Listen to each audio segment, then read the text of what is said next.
This is Fabio's story, a frail, blind, abandoned old dog who had become the kind of dog most people wouldn't even glance at twice.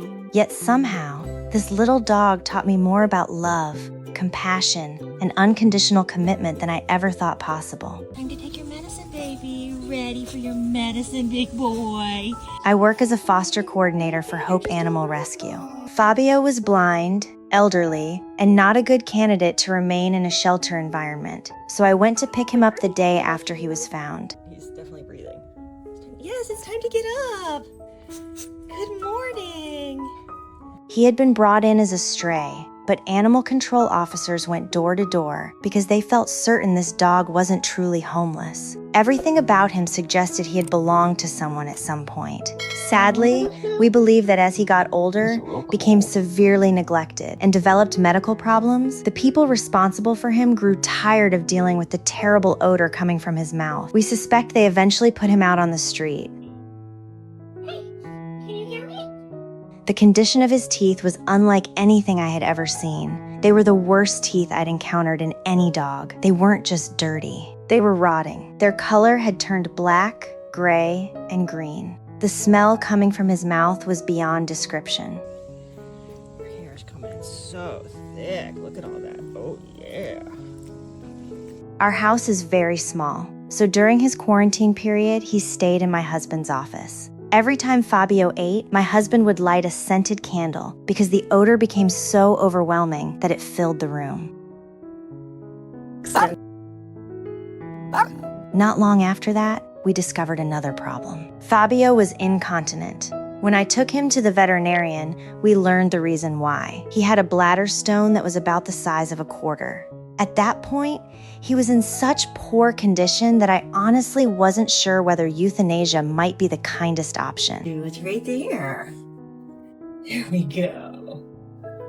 Then everything started to change. Fabio underwent surgery. The veterinarian removed 21 teeth, and that large bladder stone was successfully taken out as well. Afterward, he began feeling dramatically better. The accident stopped. He was finally able to hold his bladder for about 4 hours at a time, although I still take him outside every hour or two. Fabio is completely blind. To be honest, I don't even think he can distinguish light from darkness. Even so, whenever I leave him alone in a room, I keep the lights on just in case. That's my good boy. I love you. At first, Fabio was available for adoption. However, because he has so many special needs, I eventually decided that I would care for him for the rest of his life. A lot of people say he's the ugliest dog they've ever seen. I couldn't disagree more. I think he's absolutely adorable. For a long time, we assumed he must be some kind of Chinese crested mix or something similar. Eventually, I decided to do a DNA test. When the results came back, I was completely shocked. Fabio turned out to be mostly Pekingese with a little bit of Jack Russell Terrier mixed in. All right, let's not look like we're dead anymore. It's scary. These days, he's a very demanding little dog. He insists on eating 3 meals every single day. Living with him often feels like walking on eggshells because the smallest sounds can upset him. Just last night, I was eating berries and one rolled off the table and hit the floor with a tiny thud. The moment he heard it, he started growling. There's something else that makes him especially angry. I like making a matcha drink with oat milk, and I shake it before drinking it. I've learned that I have to do that in another room because the sound makes Fabio absolutely furious. He's a strange little dog. This is about the amount of dogs I can manage to take to the vet. What's its puppies? That I can make a lot. The funny thing is that I know he needs me, and I think he likes me. Maybe he even loves me.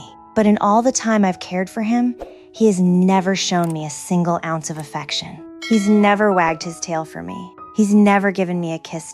He never does anything that most people would recognize as gratitude. Instead, he demands things. He wants things. He takes things. And somehow, I couldn't love him more. I honestly don't know why. I just do. Ready for your walk, big boy?